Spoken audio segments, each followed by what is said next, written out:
All right, guys. So in the spirit of AOC's tax the rich debacle that happened last night at the Met Gala, I want to bring to you guys' attention this very little known story about what the IRS and the Biden administration is trying to do in regards to monitoring our bank accounts, right? Yes, that's right. They want to monitor our bank accounts. They want to be able to track and document every transaction in our bank accounts, guys. And no, I'm not lying, right? This is 100% true. It's a part of Biden's $3.5 trillion families plan, right? That socialist spending package that AOC swears up and down that we need so much, right? That same package that AOC is pushing.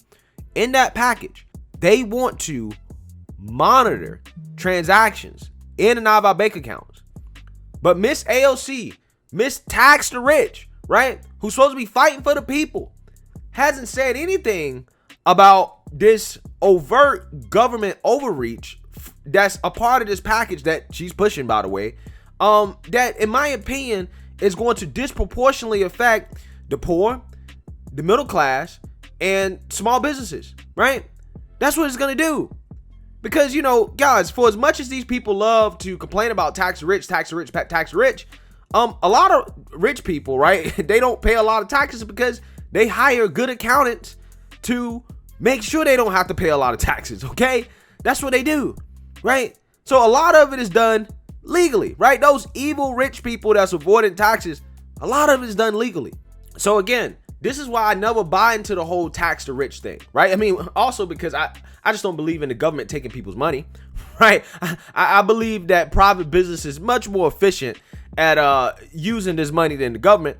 But this is why I don't buy into the whole tax the rich thing. It's a farce, okay? Because if AOC was actually really for the people, why is it that she's pushing a package that includes a provision that is going to allow the Biden administration and the IRS to monitor our bank accounts, Venmo and PayPal and crypto transactions? Again, I just find it funny how we haven't heard anything about this. But let's read here, guys. One key prong of Biden's plan to bankroll Democrats' $3.5 trillion budget plan is to monitor gross inflows and outflows from an individual's bank account. The Biden administration says such surveillance would target audits and prevent tax evasion, but some are concerned that it might run up against the Fourth Amendment and those who can't afford to fight tax audits or move their money into offshore accounts, aka the middle class, small businesses, and those that are poor, right? The entrepreneur that's trying to get his business off the ground. Not only does he have to worry about, trying to actually start a business and to, get customers, right, to make his business viable, then he has to worry about the government monitoring all of his transactions, okay? And again, I find it hilarious how AOC is not saying anything about this. She has nothing to say. In fact, progressives like Bernie Sanders and Elizabeth Warren are some of the main people pushing this, right? The proposal would require banks to report to gross inflows and outflows to the IRS, including transactions from Venmo, PayPal, crypto exchanges, and the like in an effort to fight tax evasion. Wait, hold on.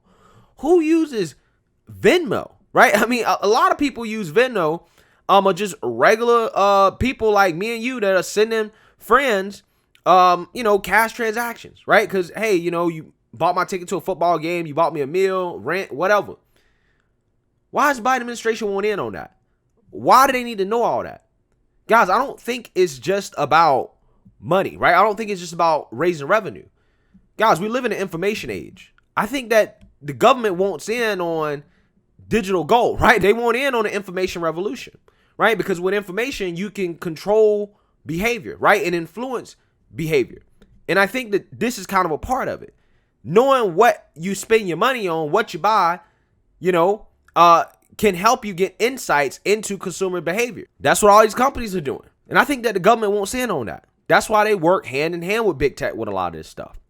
The IRS would know how much money is in an individual's bank account in any given year, whether the individual earned income or that account, and exactly how much was going in and out. Biden Treasury Secretary Janet Yellen, IRS Chief Charles Ritting, and a number of Democrats in the Senate, especially Elizabeth Warren, are pushing for the deep dive into individual financial transactions as a part of an $80 billion plan to enforce tax compliance. Patrick Hedger, Vice President of Policy at the Taxpayers Protection Alliance, warned that such a proposal will violate the Fourth Amendment, which protects citizens from search and seizure without probable cause. The IRS is first and foremost a law enforcement agency, and the Fourth Amendment protects against unreasonable searches and seizures in pursuit of looking for wrongdoing and criminal action. So I think this is going to run into Fourth Amendment headwinds, Hedger told DailyMail.com. Yeah, I hope so, right? I hope so. Because to me, it does sound like an illegal search and seizure, okay? I don't understand, why does the government need access to your bank account? Ask yourself those questions, guys. It's not just because they want more of your money. It's because they want to know more about your behavior. They want to know more about your spending habits. Why? Because that means they can influence your behavior. That's what they want. Other parts of the plan include setting up a global minimum corporate tax rate of 15%. And a system that prevents multinational companies from registering profits in the lowest tax jurisdictions and raising taxes on the rich. A Treasury Department report from May claimed that the tax gap totaled nearly $600 billion in 2019 and would rise to $700 trillion over the next decade if left unchecked, roughly 15% of taxes owed. The IRS estimates that compliance on taxes due on wages is 99%, while compliance on less visible sources of income is only 45%. The IRS claimed that the plan would have little effect on already compliant taxpayers, who would help the IRS better target its audits. Okay, so if that's the case, then why do you need access to everybody's bank account? Again, it doesn't make sense. It's not adding up, right? If you're already collecting most of the money from wage earners, most people have like a regular job where they get a W-2. Why do you need to do this, right? For the life of me, I don't understand, why is it that the IRS needs billions more dollars to collect more taxes from the rich? It doesn't make sense. Most of the audits that the IRS do, guys, on people who make less money, not more money. It seems to me like they're directing their resources in the wrong place, right? That's what it seems like. Not the problem's not a lack of resources, is where they're actually directing the resources towards. Seems that they're more concerned about collecting money from entrepreneurs, small businesses in the middle class than they are about actually getting money from people they claim they're trying to get money from. That's what it seems like to me. For non-compliant taxpayers, this regime would encourage voluntary compliance as evaders realize the risk of evasion being detected has risen noticeably, the Treasury Department said. But Hedger said the policy would disproportionately hurt the poor. You're going to push more folks into small cash transactions. You're going to push more banking offshore. The big fish out there that do have sizable assets are eligible for taxation offshore. This is the ultimate regressive tax, Hedger said. Ding, ding, ding, ding, ding. Just like I've been telling you. The rich, right, they're able to avoid taxes because they have the resources to avoid taxes, right? And again, a lot of it is done legally, okay? But see, it's funny how the politicians never address that part of it. They want to address taxing the rich in every other way that really seems to disproportionately affect the middle class and small businesses more so than they care about going after the people they claim they care about. And AOC is included in that. Progressives are included in that because they're the ones that are pushing this type of policy. You're going to end up punishing the worst off among us. The lower income folks in this country have historically been the targets of aggressive IRS audits because they don't have CPAs and lawyers to be able to fight back. Again, ding, ding, ding, ding, ding. I'm not just making this stuff up, guys, right? I'm not making it up. This is how it works, right? Tax evasion is legal if you're rich because you can afford it. But it's not if you're poor because you can't afford it. And that's why the IRS goes after you. They see you as an easy target. I don't see why they need to be going after people, just the average Joe, and start stooping you, a $600 payment, Hedger continued. It doesn't make any sense. This is beyond trying to pick out low-hanging fruit. This crackdown on unreported income is expected to generate $460 billion over the next decade, according to the Office of Tax Analysis. Banks are largely against the proposal, which they say would impose onerous reporting requirements on institutions for little benefit.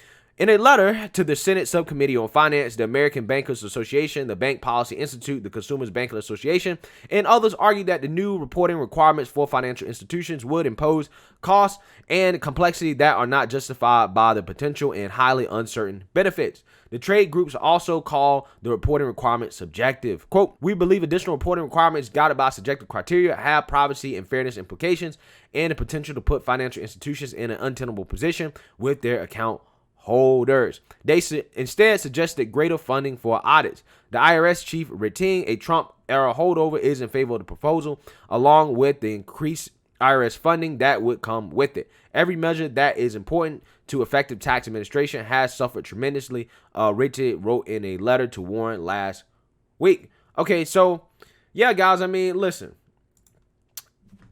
This is what's happening. The Biden administration wants access to your bank account, right? They want to know every single transaction you're doing. And they try to say, well, it's because we're trying to go after those tax cheats, right? We're trying to go after those rich people that's legally evading taxes, right? With their CPAs and whatnot, even though the IRS doesn't try to audit those people, right? We're trying to go after them. However, they're actually not, right? That's why I say, guys, I don't think it's about raising more money. I think it's about information. I think it's about learning more about your habits and your behavior in order to exert more control. That's what I think it's about. And again, what better way to learn about your habits than to know what you're spending your money on, right? I'm just saying. And the so-called progressives have nothing to say about this because they're the ones pushing it. But hey, you know, AOC's out here talking about taxing the rich, right? Being for the people, right? Except she's pushing legislation that is going to screw over the people that she claims she care about so much. So let me know what you guys think. Make sure you like, comment, and subscribe. Most importantly, share a Black conservative perspective. Peace.